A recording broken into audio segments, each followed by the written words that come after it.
Ano kayo ibot guys yung kamatuan guys? Nga dapat yun natawang bulaan.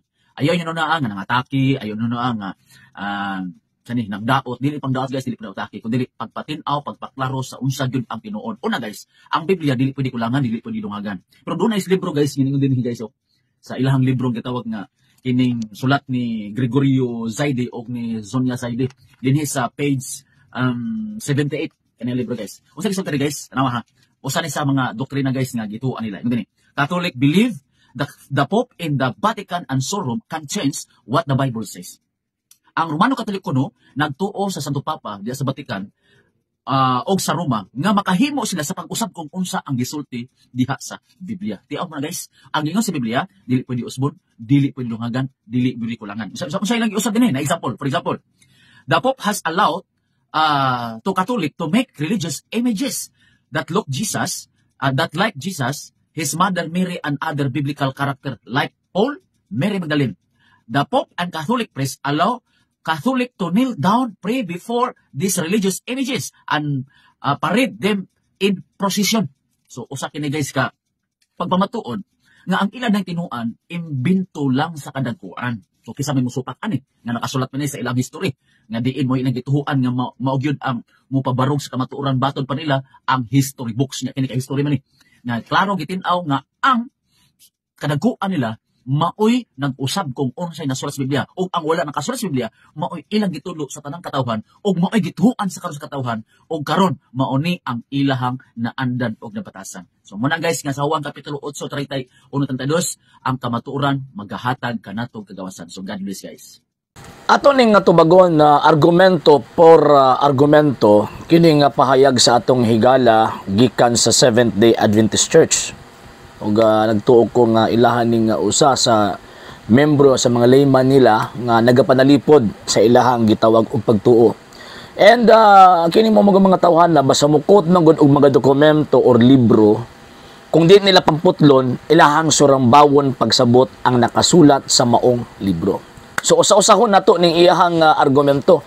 Gi-quote niya ang libro nga kining Philippine History and Government by Gregorio Zaide and the Sonia Zaide.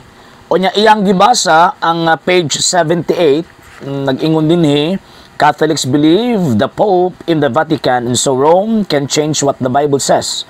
For example, the Pope has allowed Catholics to make religious images that look like Jesus, his mother Mary, and other biblical characters like Peter, Paul, Mary Magdalene, etc. The Pope and Catholic priests allow Catholic to kneel down, pray before these religious images and parade them in procession, etc. So mo na iyang gigamit. So ang gipahimukat na niya nga termino sa maong gitawag libro kanang giingon nga the word change. Kung unsa daw ko ni nakasulat sa Biblia, pwede dang usabon sa Katoliko. Umo na iyang gikutlo. First point nato mga sir o mga ma'am, di man ka sila motuog history, pero ngano nagkutlo sila history? Di ba? No, di man ka sila motuo, pero ngano nag-quote sila og history. Subot ba ding ipasabot nga gikaon nila ang ilang kagalayong gisuka?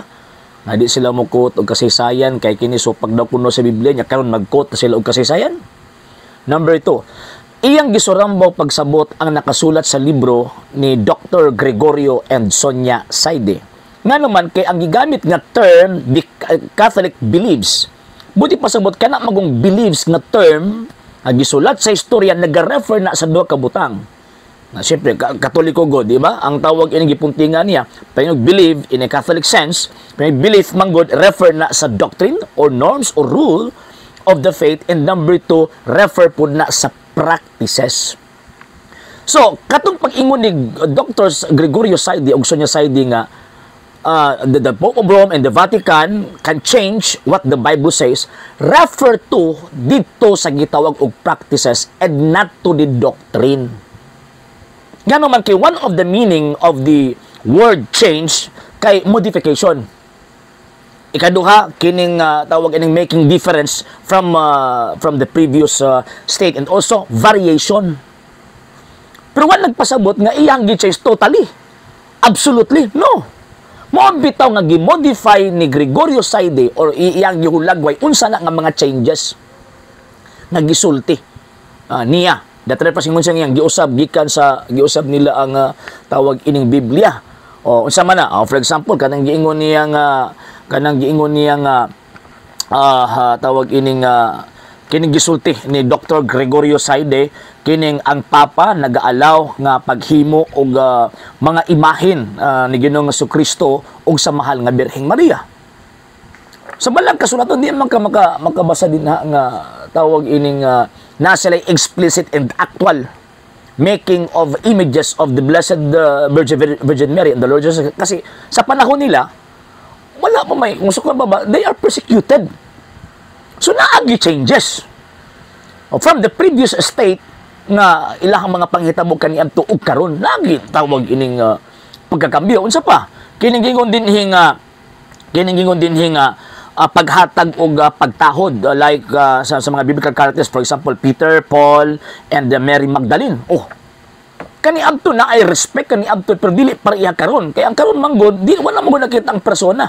So ang gihatagan og dakong pagtahod kadtong mga representations nila kadtong sa mga biblical characters. Lain pa. Kani example niya, the Pope and Catholic priests allow Catholic to kneel down, pray before the religious images, and parade them in procession. So, hindi mo sila makaparade sa una. Nga naman, kay kani adto persecuted. Unya pagkahuman, mag-ampo, mag-atubang sa gitawag og mga imahen. Kay kani adto, wala pa'y gitawag Christian structure kani adto for the first 300 years. Ilabi na sa first century Christians, kung diin diha na sulat ang balaang kasulatan. So, naagyo changes. Changes in the sense nga naga-modify sa mga practices sa biblical teachings, practice dili itong tawag ining nga belief sa biblical teachings para ipadayag pag-express ang pagtuo or explicit pag-express ang pagtuo nga din gisubay sa pangunahuna sa Ginoo ug sa pangunahuna sa iyang gitawag og simbahan. So gisurambo pagsabot sa sabadingkoy ang nakasulat sa gitawag og libro. And Gregorio Saide and Sonia Saide naghatag og pahimugat nga ang simbahang Katoliko gitukod ni Kristo. Basahon nato. The Philippine, a Unique Nation by Sonia Saide and Gregorio Saide. Ang gingon din the greatest legacy of Spain to the Filipino people is Christianity, specifically the Roman Catholic religion. Strangely, this religion was Asian in origin, being founded by Jesus Christ in Palestine. So kanang giingon din nga ang Papa nagtuong mga Katoliko nga ang Papa makausab in terms of practices kay ang iyang pag-modify, paghatag niya o pagpaklaro kung unsa tong pwedeng ma-change refer man sa practices. Kanang maong simbahan na si Kristo ang gatukod. Ana ba? So, buti pasabot, kung tuuhan niya ng libro ni Gregorio Saide, dili siya makalikay sa giingon ni Gregorio Ansonia Saide nga ang simbahang Katoliko gitukod ni Ginoong Hesukristo. So, kanang giingon din sa kining libro nga inyong gikot, the Philippine History and Government, kanang term nga change din kanang giingon din niya nga kanang gipahimug-atan niya nga kinigingon din hinga and so Rome can change what the Bible says. Refer na sa pag-modify sa mga practices. Kaya ang iyang examples dili teaches kundi dili practices. Ma-modify ba ang mga practices? Yes. Kaya di man na mo nahitabo kani abdo. Kay again, persecuted sila. Wala pa sila Christian construction at the time. So naagi changes. Nga wala gisulti sa gitawag balang kasulatan pero walay prohibition. Ang mga apostol ang Ginoong Jesucristo, even ang mga biblical characters, walay prohibition nga maghimo ka og mga ributo sa mga santos o maghatag og pagtahod sa mga santos. Walay prohibition. And that development and modification, pagtawag ini nga naabot ang panahon nga naay mga variations, wala na nagalimod nga diin kung unsa gisulti sa balang kasulatan ang esensya gisunod. Tagaan ko niyong tawag ining pananglitan para makasabot ning ato ang amigo kanang giingon nga changes. Murag magbata ba? Sa bata pata, di ba? Sa bata pata paggawas nato di pa ta kamao mulakaw. Pagtungtong nato mga 2 to 3 years old kamao na ta mulakaw. Na changes. Pero buot may pasabot na usab ko ang akong pagkatao sa laing pagkatao. Wala. Kani ako sa bata pa wa pay ngipon. Pagdakmo na natugkal nagngipon, na changes. Ang iyang changes external, dili essential. So, kanang gingon din ni Gregorio Saide nga, pwede siyang makausap, refer na sa external part sa giingon ni Gregorio Sardi nga pwedeng mausab nila kadtong gitawag og mga practices nga diin resulta sa development kung unsa ang nakasulat sa balaang kasulatan. Mauna. Muna kini mga tawhan na basta magkutlo og libro, labi nagkasaysayan, kundi surambawa, kundi tawag ini putlon surambawon og panabot. Ibutan nila ilang unang-una sa tawag ining libro.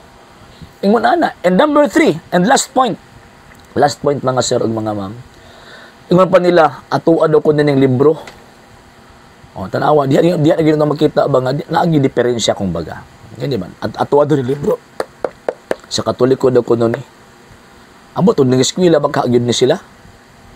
Di ba? Di man siya ingon na mangutan na lang ko. Amo to ning eskwela baka ni sila. Di na sila kabalo ma-identify og unsa nang standard o not standard books. Standard man na kay history man na. So, wala ko gidinay ha? Wala ko gidinay. Ako alang gi-qualify, rather. Ako alang gi-qualify.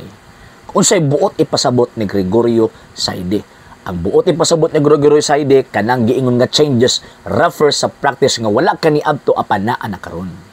Pero in terms of teachings, nagpabilin. Nga naman, kaya ang tudlo sa simbahang Katoliko, Santa Iglesia Katolika, Apostolika, Romana, nga ang papa, mga obispo, dili sila labaw sa deposit of faith that refers to tradition and sacred scripture, but they are servants of the deposit of faith.